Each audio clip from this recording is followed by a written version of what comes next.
I know how much you wanted to go to the All Ford Day.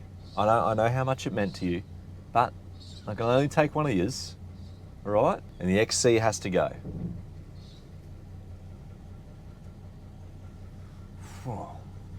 Still looks bloody good though. That wasn't recording? Oh, you're kidding me. Oh, I'll do it again.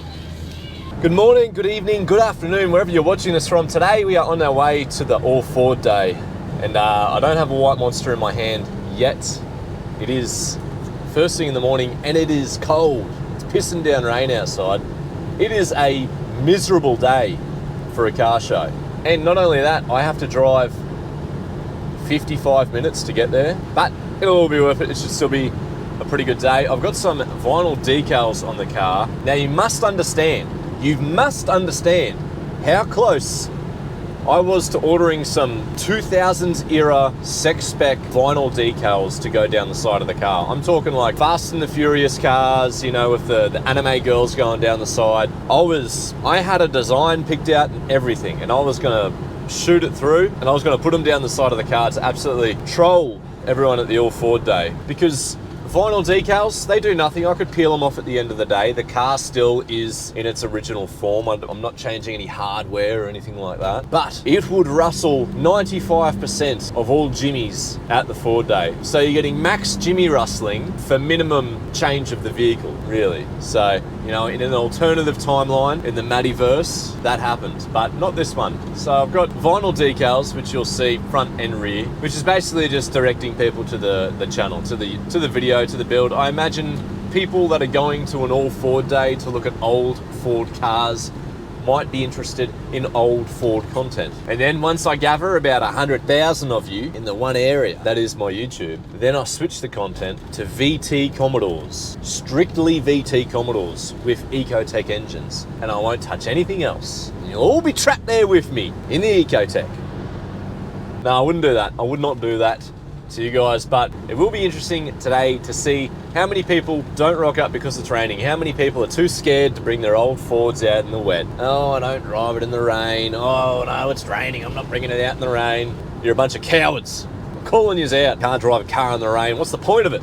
I'm missing, my door seals are atrocious. They are rotten. I can hear everything outside the car. I can hear the water splashing up in the rear left wheel arc, which makes me think the door's slightly ajar, but it's not, so it's a non-existent door seal. And the window seal, the Bailey channels, they're sealed, they're all cooked. The actual window seals, they're fried. So I've got, water can enter from anywhere and everywhere, and it will. If you've fully restored your car, you know, you got new seals and shit, you got no excuse to not bring it out to the All Ford Day. Shitty weather or not. I probably should have brought an umbrella though. Anyways, I'm going to continue drinking my coffee, listen to some music, and I'll see you guys at the Ford Day.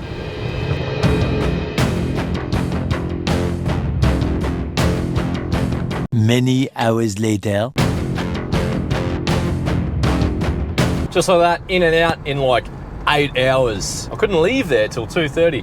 I'm not really a car show YouTube channel. I'm not going to bore you guys with walking around being like, look at this car, look at this car. If you want to look at cool cars, you're on YouTube. Search cool cars. There's some pretty cool cars on YouTube. So what I will do is I'll give you my top 5 in that order. Coming in at number 5 is this Landau coupe that had a Landau grille as the hood scoop vent. I don't know, I thought it was pretty cool, pretty unique, and I'd never seen it done before, so props to him. Number 4 is this XB panel van. Now you're looking at me going, panel van, Matt, that's clearly a sedan. Wait, what the fuck? Yes, that was my reaction too.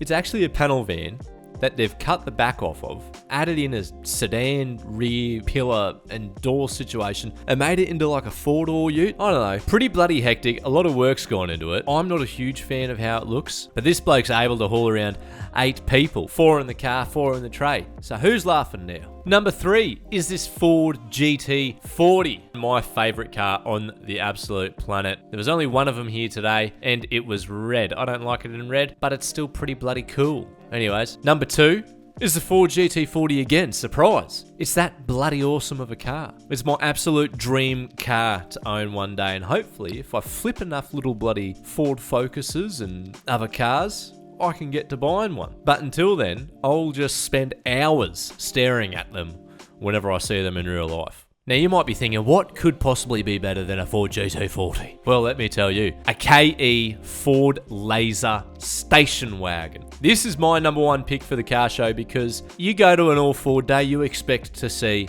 a Phase 3 GTHO. In fact, if there is two of them, it's not a surprise. Oh, there's two GTHO Phase 3s. Okay, cool. But if you saw two Ford Laser station wagons in the same spot, you'd shit yourself. I didn't even know that these things existed. And here it is, a Ford Laser wagon. I couldn't believe it. I walked over, had to have a gander at it. Apparently only 800 of these things ever existed. I've never seen one of these before in my life. So that means this is probably one of the rarer cars of the day. The coolest car at the All Ford Day. Anyways, that's my top 5. And we are back home. It's the next day, it's Monday, because as you would have seen yesterday, raining all day, it was trash weather. Once I got home, it was raining, just pack it up. And today is a beautiful sunny day. So you may be thinking, what's next? Now the Falcon's registered, it looks beautiful. What are you gonna do? A lot of people at the car show said, leave it factory. Some other people at the car show said, modify the hell out of it, make it a sleeper, keep it looking factory, maybe widen the rear tyres, get some more rubber under there, make it look like it's going to lawn bowls, but then it does, 10 seconds down the quarter mile. I have got a lot planned for it, and that's in the next month. In the next month, this car will totally transform without changing the look too much. We're gonna do a lot of stuff with the interior. And yesterday, I installed surround sound for the 50-minute drive to the All Ford Day. As you can see, we have a UE boom up the front here, and then if I hang a UE boom from there, you can connect the two speakers and they sync up and they both play the same music. I had full surround sound music going. Beautiful, it was lovely. But first point of call today is the Focus. Now the Focus is starting to make a little bit of a vibrational noise when I take off, so I'm pretty sure I know what it is, but it's a bit rude because I drive that thing quite respectfully. Fuck! Holy! So for it to start making noises is the goal, really. It's a modern car, it should be bloody reliable. So, I've got to pull the Focus in and see what the noise is. Whilst I've got the Focus in here, I might as well change the dump pipe to the Miltech catless downpipe and then change the front springs to the lowered white line front springs. So let's play musical cars and get that done. That's been something I've needed to do to the Focus for a while. I can't sell it until I put those parts back on because then that completes it. I can't take it to the track until I put those parts back on. So those parts got to go on. Then I can go about looking at selling it. Also, I don't know whether to strip the decals off or just leave them on. I mean, if you're sitting behind me in traffic and you see that, you're probably going to scan it. So, I don't know, I might leave the decals on for a bit. Just a little bit. Helps it stand out when you see an old school car like this with some sort of sign writing on it. You go, what's that? So, I might leave them on for another week or two, see how we go. So, I only found this out yesterday. But this car, I don't even need the choke. Watch this. This is cold. First startup of the day, and you'll see when the temp gauge. Now let me just, powers on. Temp gauge doesn't move. This thing is still stone cold. I haven't started it yet. Let's go 1, 2, and I'm just gonna breathe on the key.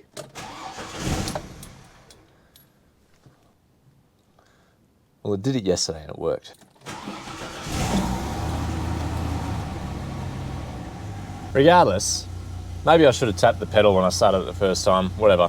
No choke, look, choke's all the way in, idle straight away. If I slap the big V8 in it, I'm not gonna be able to do that. I can't drive this thing to the gym anymore, first thing in the morning. It's gonna stop being a daily, and it's gonna start being a strictly Sunday cruiser, which means I'd have to daily the Ford Focus or something like that.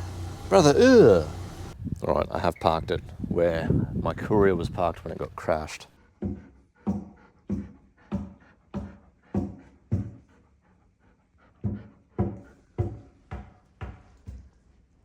So hopefully no one has any gas deliveries coming today. All right, I have to get on the wheel ramps. You probably can't hear me because how bloody loud it is. Can't daily a car like that, it's too loud. Like I was saying, let's get on the wheel ramps. See what that delicious vibrating noise is.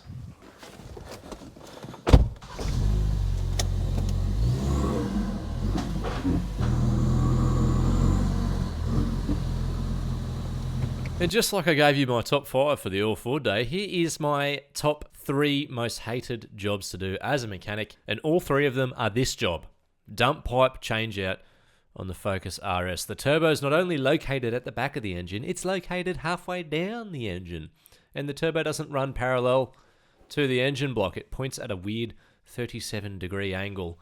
So you can't actually see what you're doing. And then even then, when you got a bunch of sockets and extensions poking at the bolts, none of them run straight with anything in the engine bay, so you don't know what angle you're at. If that sounds confusing, I made this video explaining exactly what was going on, but forgot to turn the bloody microphone on. So this is just me miming my feelings about the whole situation. But as you can see here, I've had to use the phone, put it on video mode with the torch on, and then I have to sit there recording just to see the dump pipe. And you can see it there and see how it's at a weird angle. It sort of points towards the firewall, but not really, kind of. And look how far down it is. But that's how I was seeing, because obviously you can't get my head all the way down the back there. So I had to get some sockets on extensions and then stare at the phone like I was some surgeon doing remote surgery. And that was just to get the top bolt on the turbo. To get to the bottom one, I had to put the phone down here and then guide my socket on and then pull the phone out and then attempt to take it off blind. But you can never really tell if you had your socket on straight because there was nothing to reference off of. It's all around just a bad time. All right. Here is the two pipes. This one is the stock one, obviously with the big cat there. Here is the Miltech one. It says not for road use, but I think that's more of a recommendation. So a 3-inch pipe straight off the back of the turbo into a Flexi Boy. Not that much difference. They're both stainless steel, and this would be a high flow cat from factory because it is a performance machine, but there's a cat nonetheless. And I want to shoot flames. So let's get this one in and deal with the nightmare that is getting those bloody nuts back on. All right, getting this back in, easy as you can see, I'm underneath the car with little to no room whatsoever, sliding up this pipe that has multiple bends in it, in a little gap that seemingly can only fit a straight pipe in it. But look at all this room that I have to maneuver this thing up. Having a great time. Absolutely loving it. Anyways, once you get that in, you've got to strain your hamstrings leaning over the engine bay or your bonnet, trying to get those nuts back on the back of the turbo to get that pipe sitting flush. It's a lot easier to get it on than it is to get it off. Story of my life. So it didn't take me too long to get it all back together and take it out for a test drive.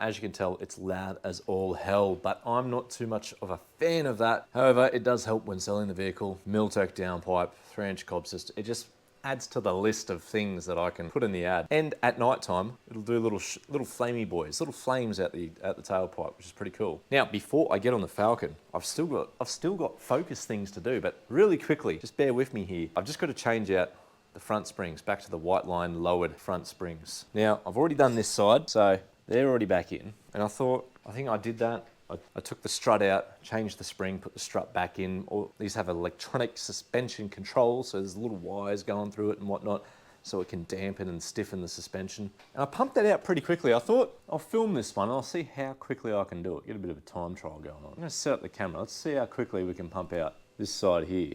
Now, essentially, we just got to take this sway bar link off. It has to be reconnected to the middle part because that's where its sort of stiffness was set to with the lowered springs. We've got to separate the shock absorber from this knuckle here, which it's basically just pressed in there and held with a big bolt. Take out the 3 bolts up the top there that are holding it in, and we got to try and push this down and pull this up and separate it from there, all the while trying not to damage delicate little sensors like this one here. Now, there is an easy way to do these, and I'll show you the little trick that saves a hell of a lot of time when doing it. But if you are watching this video to try and figure out how to do a spring change out in the Focus RS, stop. You've made a mistake at step 1, which is find a reliable source of information to tell you how to do it. Not me. Anyways, let's pump this out so the Focus is done and we can get back on the bloody Falcon. All right, that is the time. Bit of a late start today, but that's all right. 12:15. Let's get into it.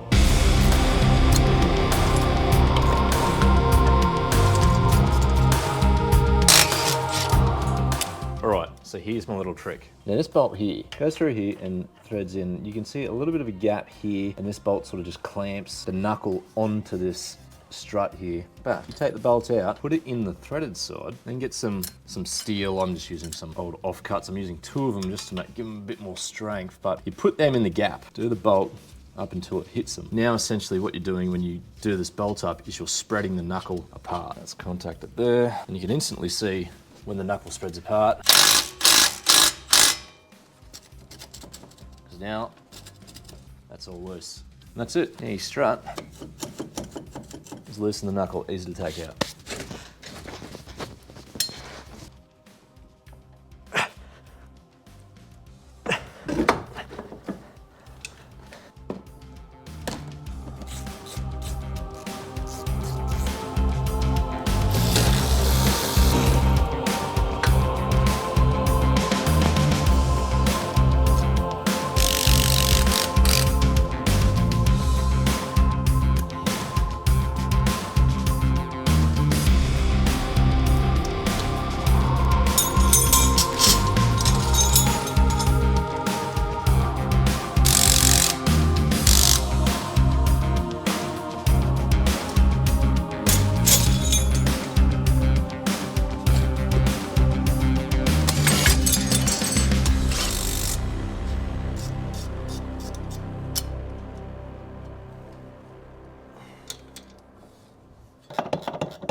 All right, done and dusted. I didn't look at the time when I showed it to the camera, so surely that was around the half-hour mark. So that's not too bad. And now the focus is out of the way. So whilst I've got the rims off, because they are white and you can see everything on them, might give them a bit of a clean before I put them back on. I'll put this on the ground, get it out, get the Falcon in.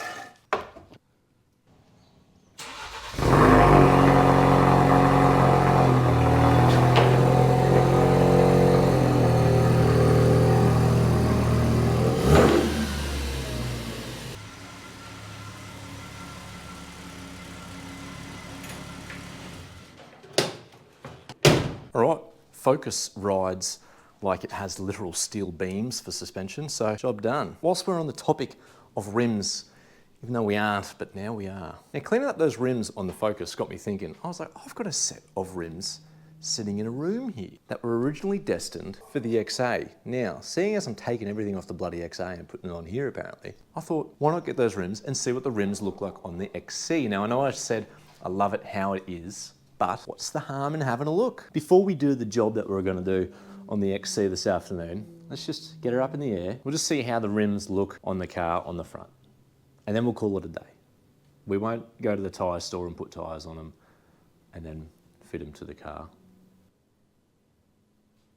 You know, we'll call it there, we'll just see how they look and we'll put these back on. And we'll keep it looking factory.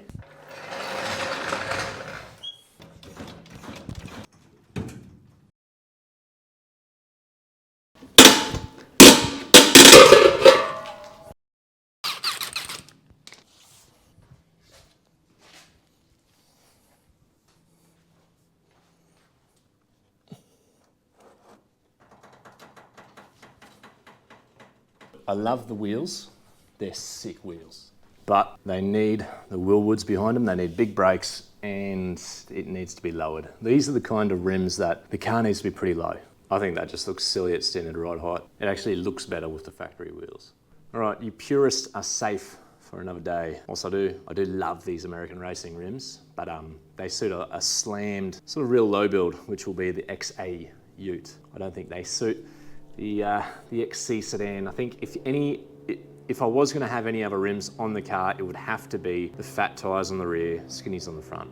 Now, well, curiosity satisfied, let's get on with it. All right, so what we are doing this afternoon is putting the front grille on, the proper grille, the newer grille that I have to replace this broken ass one. If you watched the last episode, or was it the episode before that? Putting the front grille on, it was held together by like 2 bolts. So I'm gonna replace it with the fresh one. And that one also has headlight buckets and different headlights in it. Everyone, I can already see it. I can already see the comments raging about the headlights that are currently in that grille. Just relax, we'll see how it looks and then we'll go from there. And I've got a little bit of help today.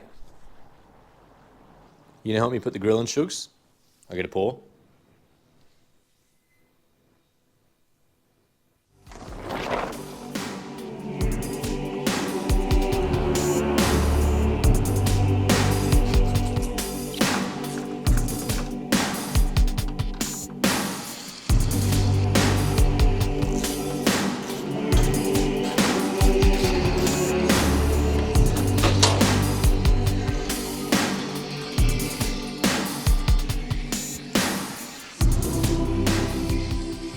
So you've probably already seen, this is the new grille. A lot better condition than what this one is. This one's faded, it's all cracked. It just looks like trash. This one is upside down, but nice and black, no cracks. Pretty much looks brand new. Headlight buckets been refurbed as well. And obviously it has those LED style headlights in there, the black sort of style headlights. Now, I just want to see how it goes because originally, the reason I had this powder coated black bar, black headlights was for the XC Ute, which was going to be totally blacked out. So, see how it looks. So I'll slap it on. But before we put it on, I'm going to get to all this. Just sand this back just a smidge and give it a fresh coat of some KBS Etch Prime. Little things like these bolts and the clip nuts here. I'll replace them. I've got a bunch of new ones, so I'll put some fresh, shiny new bolts in, make it look a little bit better, and we'll put that new unit on.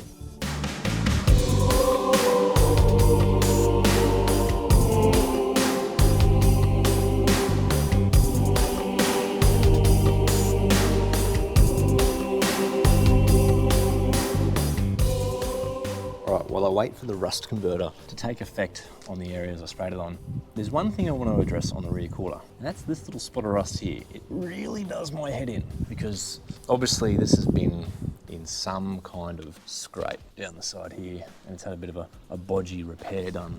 You can see some paint chipping there. Don't get me wrong, when this car is a 10 footer. It looks great from about 10 feet away, but when you get right up close, that's when you start to see little nicks and imperfections. But I don't mind, that's what I love about it. So this bit here, obviously a little bit of surface rust, but living right next to the ocean, that could get pretty serious pretty quickly. So I might take that back to bare metal, mask off a little bit of an area, give it some primer, and coat over it with some sweet cream.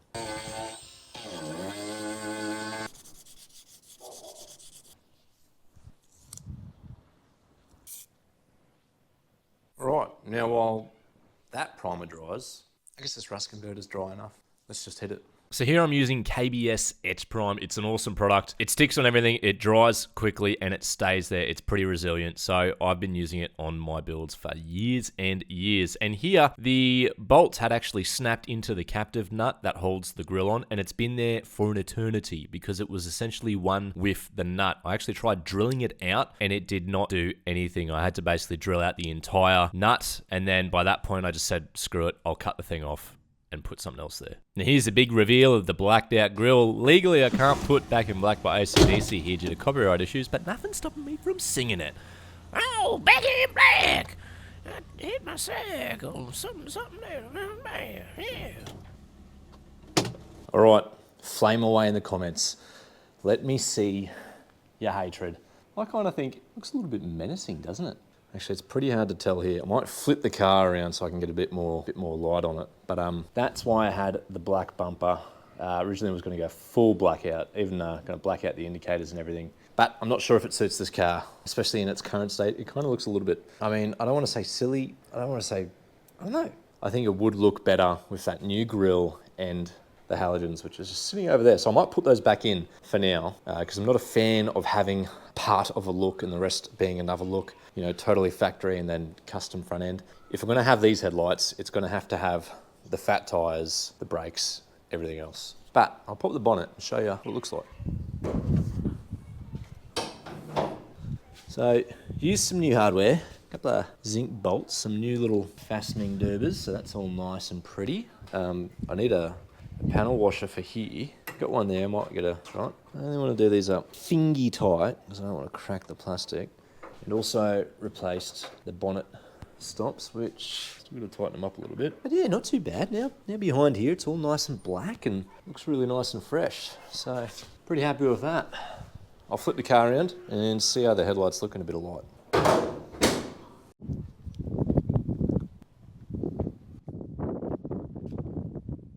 Oh, yeah.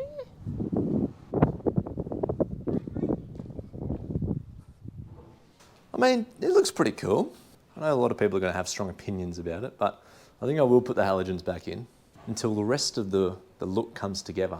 And now a lot of guys are going, he isn't keeping it original. Well, here's my defense. Yes, it is a survivor car, but like you saw before with that rear bit, It's bloody... It Blah, is pretty blah, rough. blah, blah, blah. I attempted to justify myself by saying it's a Survivor car, but it's pretty bloody rough, and then pointing out all these chips where it's obviously been painted over, and there's part of the car that's been resprayed and in a really bad way too. And I just sort of started justifying why I should modify it, but ironically, that's exactly the stuff that makes this a Survivor car. It's stayed on the road no matter what. It's been in a couple of scrapes, they've sprayed it over, they've kept on going.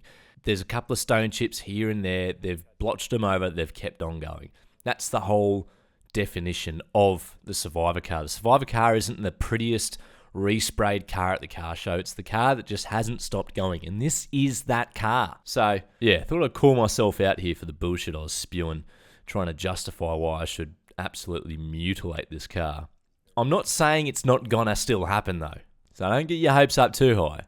Anything is still possible.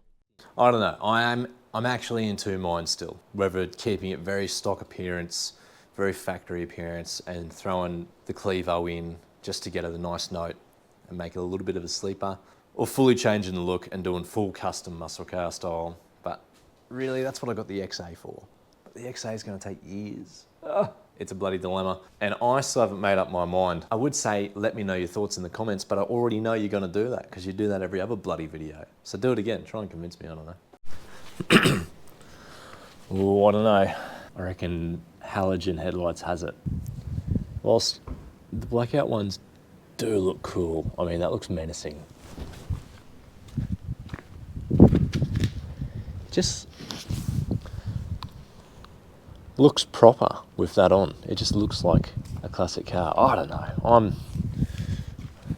I can't decide. Anyways, that's it for this episode. Let me know what you think. RE, the headlight situation. I've got to get into a bunch of other stuff now. This XC, now that the rain has gone away, I've got to take the car cover off and get all the bits gathered for that to sell that. So if you want to buy this XC Falcon, hit me up. I'm going to put it up for sale probably around the same time this video comes out. So I don't know, search Marketplace for XC Falcon Ute around the Perth area and I'm sure you'll see it. Just a brief overview. The shell itself, completely rust free. Quarter panels, everything like that, perfect. Driver's side door, perfect. The only things that has rust is the things that have been changed from the previous owner. So they put a different passenger door on it, got rust in it. Two different guards they put on it, front guards, got rust in them. Other than that, it's pretty much good to go. And I know that because I used to own it like 10, 15 years ago, and I totally fish oiled the whole underbody. I pretty much rust proofed the whole thing and it worked because there's still no rust in it. So yeah, if you want it, check it out. But yeah, still got a lot to do to the XC. I've got this whole box full of parts from Rare Spares, all the seals, whole bunch of seals. Got a bit of rust repair to do on the boot as well. I was making a custom sort of boot floor to sort of make the boot flat. I went to Woolies and did the grocery shopping direct to the boot and there's nothing in the boot. So there's a big hole for the spare tire and I need a nice flat floor to put groceries onto or mount a nitrous kit. Or why not both? Hey, anyways, thank you for watching. Hopefully if you've reached this far, that's enough to make you hit the subscribe button. But yeah, thanks for watching. I'll see you guys next Saturday.